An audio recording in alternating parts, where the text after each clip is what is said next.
नमस्कार। YouTube के channel सनातन धर्म और जातिवाद में आपका स्वागत है। मैं हूं रामरतन सेन। पिछले अंक में हमने आपसे चर्चा की थी कि जातिवाद क्यों अभिशाप बन गया सनातन धर्म पर। इस अंक में हम आपसे चर्चा करेंगे कि क्या अब भी वर्तमान समय में सनातन समाज में ऊंच नीच, छुआछूत और भेदभाव विद्यमान है। इसका उत्तर है बिल्कुल नहीं। अब सनातन समाज में पहले जैसा ऊंच नीच और भेदभाव विद्यमान नहीं है, परंतु समाप्त नहीं हुआ है। अभी भी कुछ स्थानों पर कुछ घटनाएं ऐसी घटित होती हैं जो कि सनातन समाज को चिंतित करती हैं। आज भी कुछ ऐसे गांव हैं जहां पर शूद्र समाज या दलित समाज को अच्छी दृष्टि से नहीं देखा जाता है, जहां पर आज भी शूद्रों या दलितों को घोड़े पर बैठकर बारात निकालने पर प्रतिबंध है, बैंड बाजे के साथ बारात निकालने पर प्रतिबंध है, और दलित समाज या शूद्र समाज बारात निकालता है तो उसे पुलिस की सहायता लेनी पड़ती है। शूद्र समाज में विशेषकर दलितों के बड़ी मूछ रखने और मूछ को ऐंठने पर ऊंची और अगड़ी जातियों को आपत्ति होती है।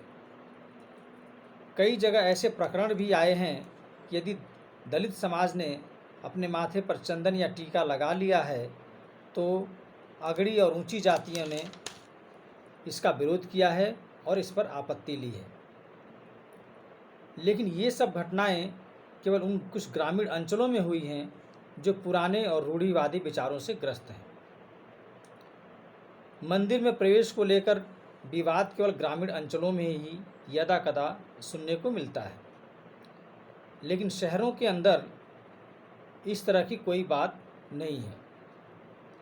शहर में हम कहीं भी किसी भी स्थान पर आते जाते हैं, हमसे हमारी कोई जाति नहीं पूछता है। हम मंदिर में जाते हैं, हमसे हमारी कोई जाति नहीं पूछता है। हम होटल में खाना खाने जाते हैं, हमसे हमारी कोई जाति नहीं पूछता है। यानी शहरों में जातिवाद बिल्कुल भी नहीं है, और अगर ग्रामीण अंचलों में थोड़ा बहुत जातिवाद है तो समय के साथ वह भी मिट जाएगा। और ग्रामीण अंचलों में भी नई पीढ़ी इन पुरानी परंपराओं और मान्यताओं को मानने को तैयार नहीं है। परंतु सबके मन में यह प्रश्न बार बार उठता है कि आधुनिक युग में शिक्षा का विस्तार होने के बावजूद भी ग्रामीण अंचलों में कुछ लोगों की मानसिकता में कोई परिवर्तन क्यों नहीं आया। उनके इस कृत्य के कारण सनातन समाज को कितनी हानि हो रही है, क्या उनको नहीं दिखता? या दिखता भी है तो वे उसकी परवाह नहीं करते? क्या उनको नहीं पता कि उनके इस कृत्य से हमारा दलित समाज हमसे अलग हो रहा है, वो बौद्ध धर्म अपना रहा है या दूसरे अन्य धर्मों में जा रहा है? इस कारण हमारी संख्या घट रही है, अन्य धर्मों की संख्या बढ़ रही है। स्वामी विवेकानंद जी ने कहा था कि यदि हमारा अपना हमसे रुष्ट होकर दूसरे धर्म को अपनाता है तो हमारा परिवार तो कमज़ोर हुआ ही, हमारे परिवार की संख्या घटी, अन्य दूसरे जिस धर्म में हमारा अपना गया है उसकी संख्या बढ़ी। केवल बात यहाँ तक नहीं है, मुख्य बात यह है कि अन्य धर्मों में जाने के बाद हमारा अपना हमारा शत्रु बन जाता है और हमारा घोर विरोधी बन जाता है, और अपने जैसे 10 लोगों को और भड़काता है और उन्हें अपनी तरफ मिलाता है। और प्रत्यक्ष रूप से आप समाज में हो रहे परिवर्तन को महसूस भी कर रहे होंगे। जय भीम का नारा इसका प्रत्यक्ष प्रमाण है।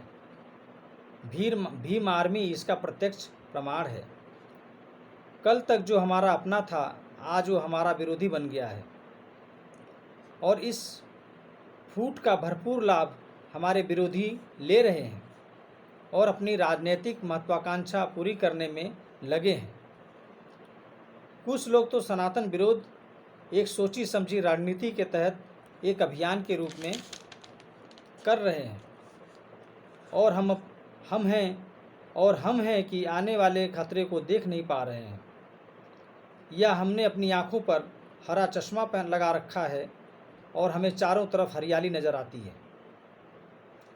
और अंत में मेरा प्रश्न उन लोगों से है जो छुआछूत, ऊंच नीच, बड़ा छोटा करते हैं और अपने को बड़ा और दूसरों को छोटा समझते हैं। उनसे मेरा प्रश्न यह है कि अपनों को बड़ा बनाकर और दूसरे को छूत या छोटा बनाकर आपको क्या लाभ मिला, और भविष्य में आपको क्या लाभ मिलने वाला है? इसका उत्तर आप स्वयं अपने आप से पूछिए और स्वयं उसका उत्तर खोजिए। जब तक आप इसका उत्तर स्वयं नहीं खोजेंगे और जब तक चिंतन नहीं करेंगे, समाज से छुआछूत, ऊंच नीच, भेदभाव समाप्त नहीं होगा। तो आज के अंक में इतना ही। अगले अंक में फिर आपसे एक नए मुद्दे पर चर्चा करेंगे। आपसे अनुरोध है कि यह चैनल लाइक करें, सब्सक्राइब करें और शेयर ज़रूर करें। धन्यवाद। नमस्कार।